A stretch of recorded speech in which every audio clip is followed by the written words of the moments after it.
How fast would you read Hamlet, Mortimer, if you were reading it... For the first time? Well, for the first time, yeah. I'd read it more quickly the first time than the second and third time.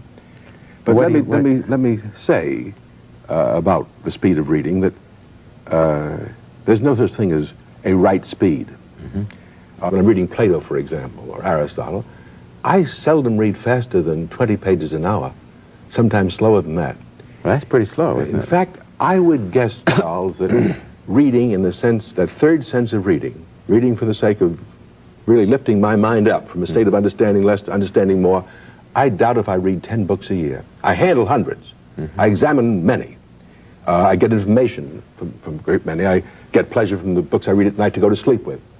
But I assure you, the books that I learn from, in a genuine sense of deepening my mind, gaining insight and some degree of wisdom, I hope, I doubt if I read 10 a year.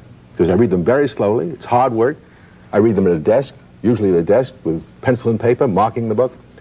And therefore, it seems to me that the whole cult of speed reading is wrong. Yes, I think you're right. Instead of talking about speed reading, one should talk about variable speed reading. Everyone should be able to read some things very quickly, particularly if their purposes are light and transient, and some things very, very slowly. The trouble is that most people don't know how to read slowly enough. This copy of Hamlet you gave me, I wouldn't want. On my first reading of Hamlet, I don't want to be stopped by the notes. I don't want footnotes. I want to read it through quickly. In fact, my feeling about a difficult book, a book that's worth reading carefully, is that the first time you read it, you should read very quickly. That's just the first time, expecting to read it again much more slowly. And quickly in the sense of not being stopped. There are lots of allusions in Hamlet that I wouldn't understand the first time, which the notes would help me understand better.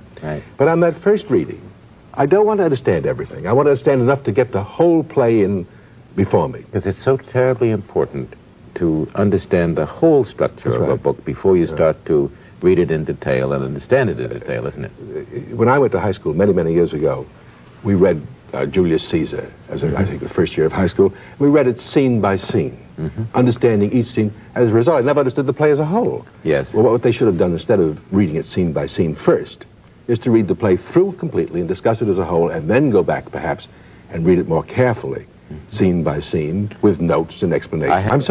I'm so convinced about this that when I've been reading great books with students or with adults in great book seminars, I always tell them, when I give them a difficult text for discussion to read it through and not be stopped by what they don't understand on the first reading.